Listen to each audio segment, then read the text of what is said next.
M4 卡宾枪 AR 枪族中的另一款经典，21世纪最具代表性的枪支之一。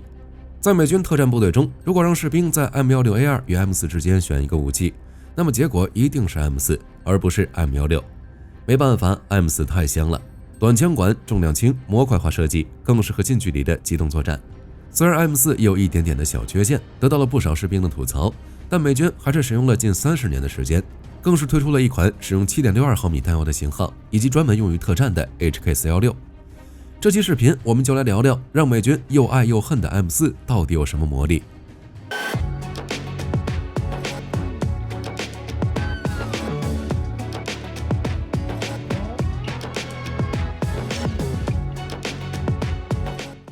在聊 M4 之前，我们需要先知道一个词 CR15。1959年，科尔特获得 AR-15 的专利和技术资料时，美国军队对 AR-15 还有很多争议，但科尔特已经围绕武器发展了一个枪族，也就是 CR-15 5.56毫米军用系统。按照科尔特的想法，如果步枪型被采用，那么枪族里面的其他型号也可能被购买，这样就能增加销售量。科尔特在 CR-15 这一名称下发展了2种步枪，2种重型枪管突击步枪，一种卡宾枪，一种冲锋枪，以及一种救生步枪。最终，重型枪管突击步枪与救生步枪被淘汰。CR-15 家族中的2款步枪就是美国空军的 M16 与美国陆军的 M16A1， 剩下的 CR-15 卡宾枪与 CR-15 冲锋枪就是本期视频的主角了。其中 CR-15 卡宾枪就是一款短款突击步枪，方便机械化部队的成员使用。最先抢先体验这批武器的部队就是海豹突击队。不过 M4 与 CR-15 卡宾枪没什么关系，而是与 CR-15 冲锋枪有关系。与原来的 AR-15 相比， CR-15 冲锋枪的枪管缩短了一半，并且依旧发射 5.56 毫米步枪弹。短枪管加步枪弹，也就意味着枪焰与枪声会非常大，一梭子下去，想跟队友聊天都要缓几分钟。于是科尔特公司为 CR-15 安装了一个圆柱形枪口，也就是缓和器，混合了消声与消焰功能，最终结果就是 XM177 系列。XM177 一共有2个版本，一个是空军采用的无柱推柄的 XM177，另一种则是陆军采用的 XM177E1 自带柱推柄。后来科尔特公司又对 XM177 进行一系列改进，比如在美国陆军这边，加长枪管以安装榴弹发射器，改进后的冲锋枪被重新命名为 XM177E2。美国陆军之后将 XM177E2 重新指定为 XM4 卡宾枪。后来又经历各种原因， XM4 卡宾枪的测试进度稍慢，直到1991年3月才被正式定型并命名为 M4。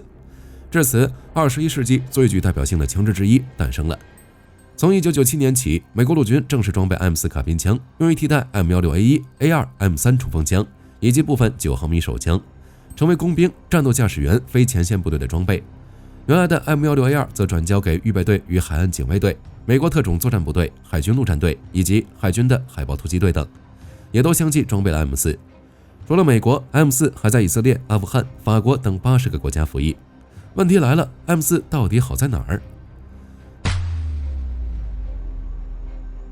从结构来说， M4 的结构与 M16 并没有很大的差距，都是采用导气转动式枪机的突击步枪，二者有 80% 的零部件都可以通用。下机匣还是 M16A2 的，所以射击方式只有半自动和3发点射。不过 M4 的枪管有所缩短，重量较轻，射速更快，更适合射手在近战时瞄准目标。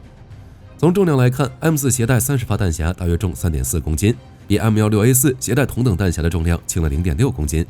虽然这个数字并不大，但是在行军作战时可以大大提高单兵的机动能力，从而减少士兵的体力消耗，提高士兵的机动速度与瞄准速度，这几乎可以决定一个士兵的生死。相比较 M16， M4 也更容易携带，枪管仅有370毫米，枪托属于可伸缩模式，可以根据需要进行调节，适应多种条件下的射击需要。枪托缩回时可以进行腰击射击，拉出时可进行底肩射击，携带也更加方便。此外，大量国家装备 M4 步枪，这也意味着即使出国作战，在后勤供应和维修方面以及训练方面也不会出现很大的问题。就战地而言， M16 枪管较长，射程更远，更适合步兵线性战斗场景，而 M14 更适合特种部队。在常规部队的步兵班中，比较流行的模式就是以 M16 为主，搭配少量的 M4、3发点射的 M4 卡宾枪，多数装备车组成员、机组成员、文官或军官。比如 M1 坦克的车组成员一般都是使用4支 M31 冲锋枪作为自卫武器，但 M4 出现之后，就变成了2支 M4 卡宾枪和2把 M9。在特种部队和空降部队等快速反应部队中， M4 则是主战武器。美国特种作战司令部更是把 M4 作为制式步枪。在后续的升级中 ，M4 也搞出了不少骚操作。装备部队后，特种部队就开始抱怨 M4 的3发点射的确好用，但是不能选择全自动，太难受了，而且还不能加装战术配件，有些落后。于是科尔特公司又对其进行改进，推出了新的平顶型机匣盖，方便士兵自己加装瞄具，并且还把 M4 的3发点射改为全自动。新枪被命名为 M4A1。但在实验中发现 M4A1 的枪管容易过热，以全自动方式连续打完6个弹匣后，护木就会发烫，无法直接用手去碰。于是科尔特对护木进行了改进，把铝制隔热屏由原来的单层改为双层，因此也相应的加粗了护木直径。M4 的另一款经典升级则是 M4 CQBR。 由于需要经常参与秘密行动，美国特种部队很喜欢在步枪上安装消音器。M4A1 最大的优势就是短小灵活，但装了消音器之后，长度就变得跟 M16 差不多了，用起来很不方便。于是在1999年左右，海豹6队要求美国海军地面武器研制中心研制出一种比 M4A1 更短的步枪，成果就是 MK18，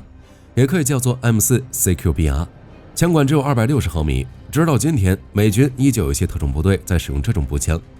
M4 的比较特殊的升级型号还包括 OPMOD M4 以及 HK-416。HK-416 差点成为美军的下一代制式步枪，这点我们后面再聊。一定程度上来说 ，M4 步枪足以满足美国所有的作战需求。其首次实战就是1991年的海湾战争。战争爆发之前，美军才突然发现他们缺少新步枪，大多数的部队依旧在使用 M16A1。M16A2 只是在1986年才开始陆续装备，有很多部队还没有列装。由于需要尽快获得大量的 M16A2 和 M4， 美国国防部批准增加 M4 的供应商，其首先装备美军第82空降师。可以说自服役以来 ，M4 参与了美国所有的对外局部战争，立下了赫赫战功。只可惜，再好的步枪也有缺陷。比如在伊拉克的沙漠环境中，如果步枪缺乏维护，就会频繁出现卡壳、卡弹的情况。安装消音器之后 ，M4 的膛压也会显著增加，会导致火药燃气从垃圾瓶后面喷出来，吹到射手的脸上。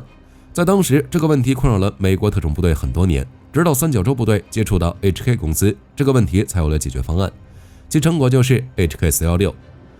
根据德国工程师的研究 ，M4 的缺陷主要集中在3个部分，最大的毛病就出现在弹匣上。当时的 M4 用的是铝制弹匣，质量极差，基本上一摔就坏。于是 HK 公司把之前给 L8V2 设计的钢弹匣拿了过来，就已经解决了 M4 的一大半故障。之后 HK 公司还顺手把 M4 的导气系统给换了。M4 采用的是吹气式原理，如果枪里进了沙子，那就会影响武器的自动循环。于是 HK 公司又把 G36成熟的活塞导气式系统移植到 M4 身上，加上其他的一些小改进，即使是在沙尘、油污严重的情况下， M4 的导气系统也可以驱动枪机组建工作，不会卡壳或是卡弹的情况。在2004年这个时间 ，HK-416 的这些改进极为先进，三角洲部队和海豹突击队就开始大量采购 HK-416，替代自己的 M4。就连一些常规部队也想要这种新型步枪。就最终结局来看 ，HK-416没能成为美军的制式步枪，但名气也不小。HK-416的具体细节问题，火力军之前聊过，大家有兴趣的话可以去看看。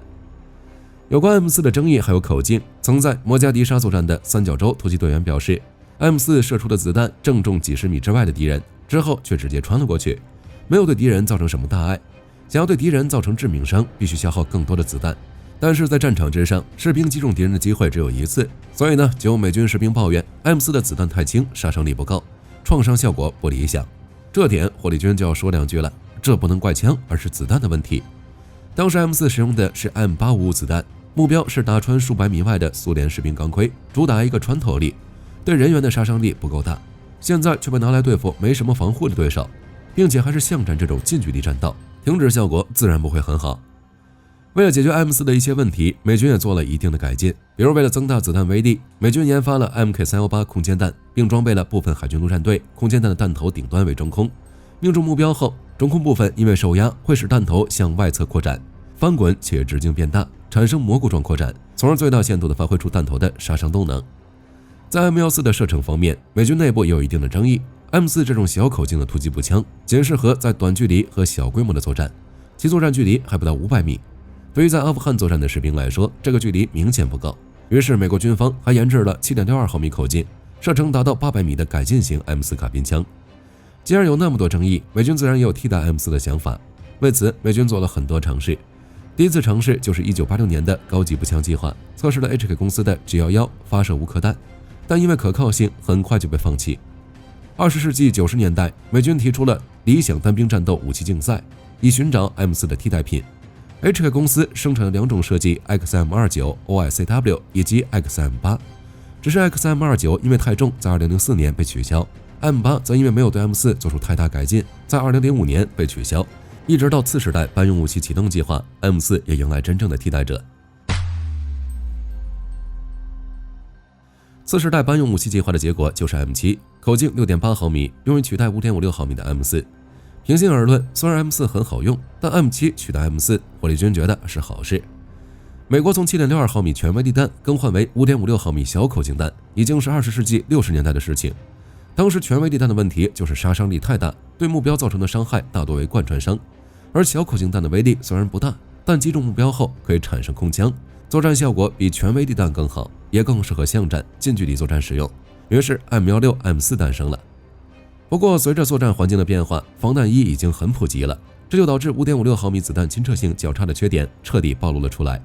实际作战时，如果距离较远，5.56 毫米子弹可能都无法击穿防弹衣，并且 M4 的射程也稍微有些短。于是使用 6.8 毫米子弹的 M7 出现，在增大射程的同时扩大杀伤力。